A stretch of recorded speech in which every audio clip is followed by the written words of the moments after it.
तर या प्रकरणी लोकशाही मराठीनं रियालिटी चेक केलं आहे। सातारा जिल्ह्यातील पाटण तालुक्यामध्ये 70% पेक्षा जास्त शाळांमध्ये अद्याप इंटरनेट शिक्षणच दिलं जात नसल्याचं उघड झालंय।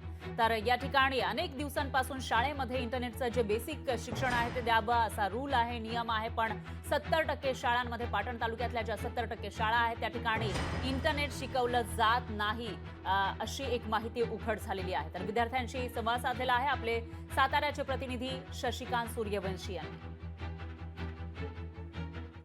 राज्यामध्ये 53% शाळांमध्ये इंटरनेटची सुविधा पोहोचलेली आहे असं सरकार सांगत असलं तरी मात्र अनेक वाड्या वस्त्या गावं आहेत या ठिकाणी विद्यार्थ्यांपर्यंत इंटरनेटची सुविधा पोहोचलेली नाही।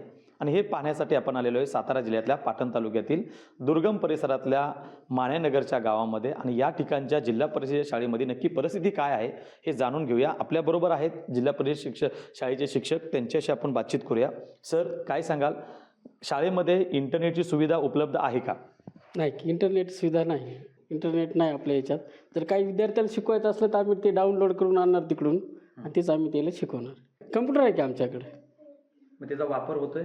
नाही होत त्याचा।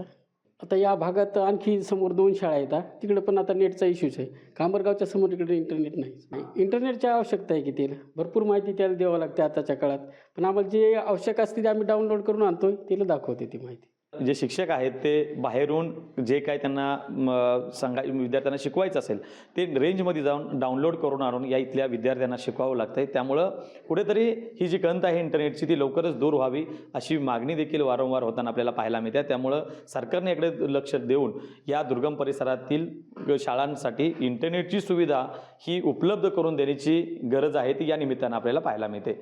शशिकांत सूर्यवंशी, लोकशाही मराठी, सातारा। लोकशाही मराठी, ऐका, पहा, जागरूक रहा।